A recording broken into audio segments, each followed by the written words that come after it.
Hello friends, SPM blogs में आप सबका स्वागत है। मैं मीतू आज लेकर के आई हूँ देवशयनी एकादशी व्रत। 3 दिवसीय व्रत होता है। इस व्रत को कैसे कैसे करना चाहिए, नहा खाए के दिन क्या करना चाहिए, जिस दिन हम लोग का व्रत उपवास रहता है उस दिन क्या करना चाहिए और पारण किस तरीके से करना चाहिए, वो समय इस वीडियो में बताने जा रही हूँ। इस देवशयनी एकादशी के बाद चातुर्मास में भगवान विष्णु भगवान शयन में चल जाते हैं। उस दिन से सारी जवाबदेही इस सृष्टि का जज बन जाते हैं महादेव और 4 महीने तक के सृष्टि का संचालन करते हैं। इसीलिए इस व्रत को बहुत ही नियम पूर्वक करना चाहिए। हम सनातनियों के लिए व्रत सब व्रत में उत्तम है, पवित्र है और बहुत ही फल देने वाला है। यह व्रत कामधेनु के समान है। यह व्रत करके जो भी कामना किया जाता हो सारा विष्णु भगवान पूर्ण करते हैं। इसीलिए ज़्यादा न देर करते हुए मैं बताने जा रही हूँ कि उस दिन क्या करें और क्या ना करें। अभी तक मेरे वीडियो को आप लोग सब्सक्राइब नहीं किए हैं तो सब्सक्राइब करिए, लाइक करिए और शेयर करिए और कमेंट बॉक्स में श्री नमः भगवते वासुदेवाय जरूर लिखिए। इस महात्म को पूरा आप लोग ज़रूर सुनिएगा, क्योंकि व्रत को करने में बहुत ही सरलता से व्रत को किया जा सकता है।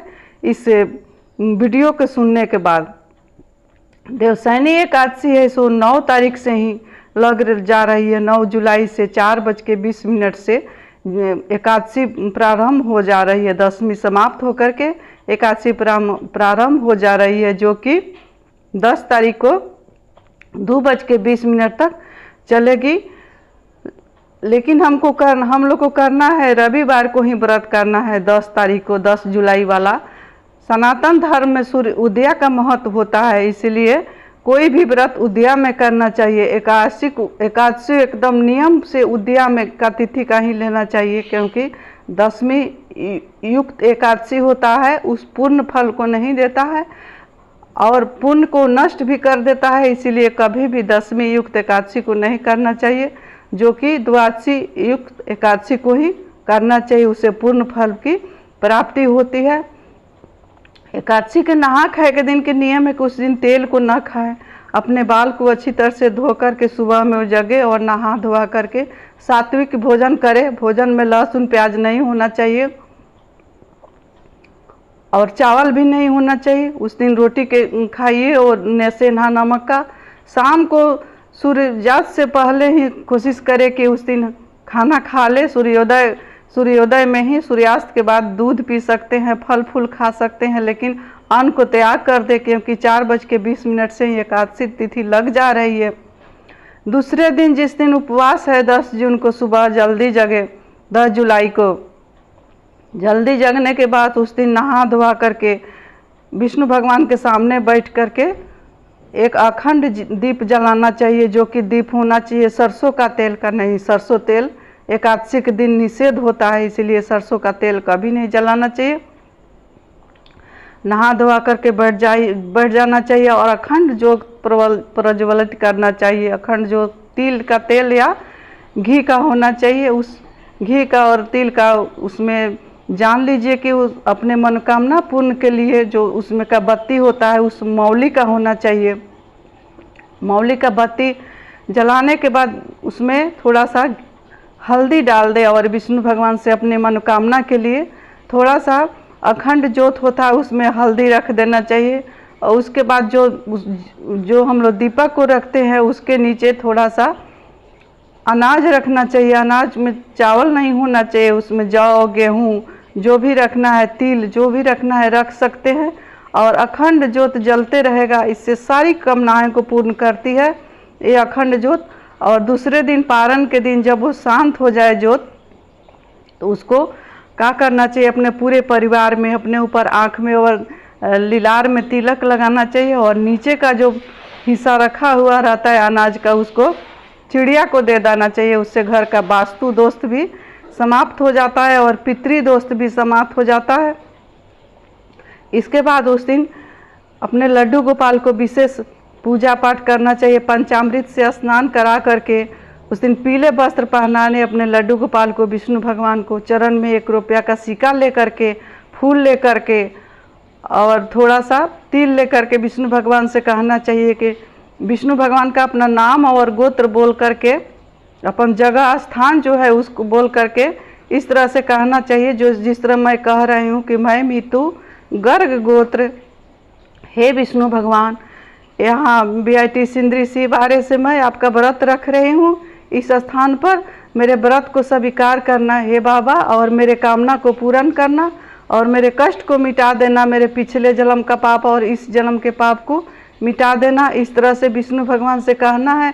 इस तरह कहने से भी उस दिन का जो व्रत है सो काउंटिंग होने लगता है। सुबह से ही जल्दी से जगे और नहा धोआ करके सूरज भगवान को जल देते समय भी यह कामना बोलना चाहिए कि मैं व्रत रखी हूँ, मेरे पूर्व जन्म के पाप और इस जन्म के पाप को आप मिटा देना और मेरे कामना को पूर्ण करना। इस तरह से ये जो एकादशी व्रत है सो कामधेनु के समान है। इस एकादशी व्रत सारी कामनाएं को पूर्ण करती है। हम सनातनियों को यह व्रत अवश्य ही करना चाहिए। उस दिन जो अन्न होता है, अन्न में ही पाप रहता है, उस दिन अन्न का निषेध करना चाहिए। जितना बार हो सके फलाहार कर सकते हैं, लेकिन अन्न को नहीं खाना चाहिए। सेना नमक तो फलाहार में आता है, उस दिन हम लोग सेना नमक ले सकते हैं। व्रत का दिन है, साबूदाना का खिचड़ी, बादाम का, आलू उबाल करके उस सबको मिला करके खिचड़ी बना करके हम लोग खा सकते हैं। बहुत चीज उस दिन फलाहार के लिए है, हम लोग ले सकते हैं।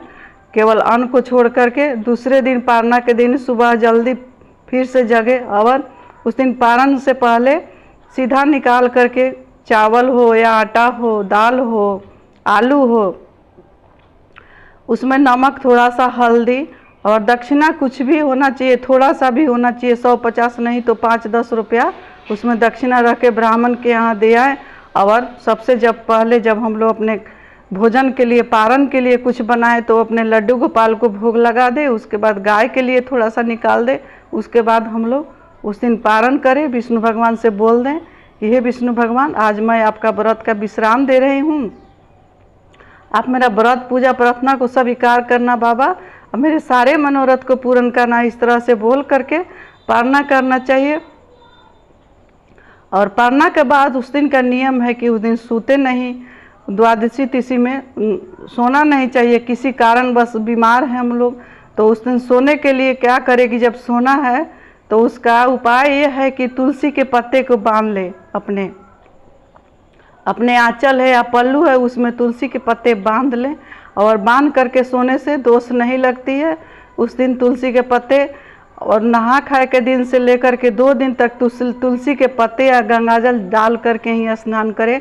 सादे पानी से स्नान नहीं करना चाहिए। गंगा का जल हो या जमुना का जल हो, जल नहीं हो तो तुलसी पत्ते डाल देने से सारे तीर्थ के बराबर हो जाता है। इसीलिए तुलसी पत्ते डाल करके ही पानी में स्नान करें। तुलसी पत्ते भी ना मिले तो 1 चुटकी हल्दी डाल करके ही स्नान करना चाहिए, लेकिन खाली सादा पानी से नहीं स्नान करना चाहिए। उस दिन झूठ नहीं बोलना चाहिए, किसी का चुगली शिकायत निंदा नहीं करना चाहिए। घर में शांति का वातावरण बना रहे, उस तरह का माहौल बना करके रखे। उस दिन गुस्सा बिल्कुल नहीं करे, क्योंकि क्रोध करने से हम लोग का पूर्ण फल की प्राप्ति नहीं होती है। इसलिए एकादशी व्रत करके कभी क्रोध, गुस्सा या चुगली शिकायत किसी का नहीं करें। उस दिन मन ही मन श्री नमः भगवते वासुदेवाय।